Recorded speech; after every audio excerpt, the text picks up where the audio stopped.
ከጥቂት ጊዜ በኋላ ኢትዮጵያ ውስጥ ለትዳር የሚፈልጉ ወንዶች ሰልካካ አፍንጫ ያላቸው ወይም በተለምዶ መልከ መልካም የሚባሉ አይደሉም።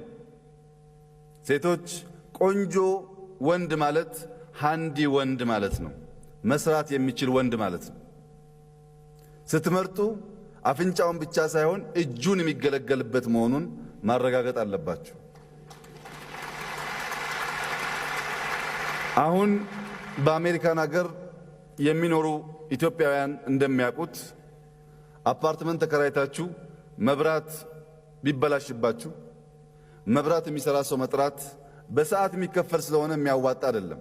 ብዙ ሰዎች ራሳቸው መብራት ቀጥለው ማስተካከል ይችላሉ። የልብስ ማጠቢያ ማሽን ቢታጠብ ራሳቸው መጠገን ይችላሉ።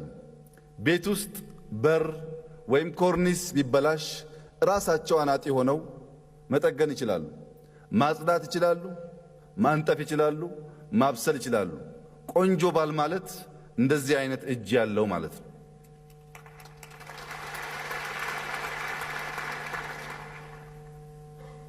በትምህርት ቤት ስታቁት አመለሸጋ የሆነ መልከ መልካም ግን የተኛበትን አልጋ የማያነጥፍ ባል የመጀመሪያውን ዓመት ባል ይሆናል እንጂ ከሚቀጥለው ዓመት በኋላ ደባል ከመሆን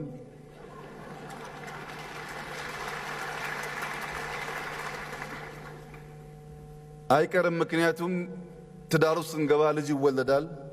አልፎ አልፎ ሚስት ትታመማለች።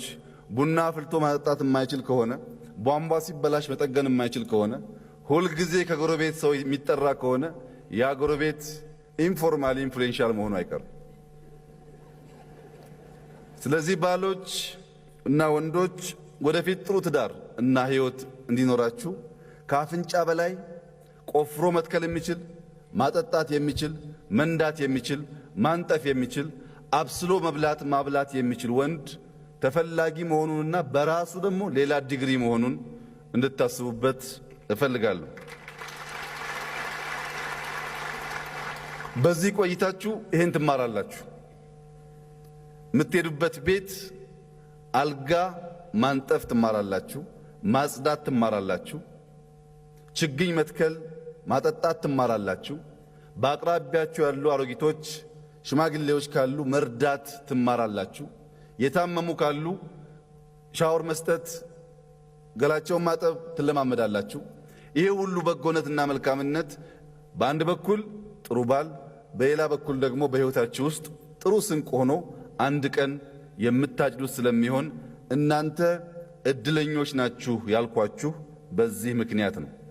ቅድም ሲስተር እንዳለችው መልካም ነገር ማፍለቅ የሚችል አእምሮም የሚወጣው ከዚህ ውስጥ ነው። በጎ ነገር ማድረግ የማይችሉ ሰዎች መልካም ነገር ማፍለቅ ይቸገራሉ። ሰው የሚያስበውን ይናገራል፣ የሚናገረውን ያደርጋል።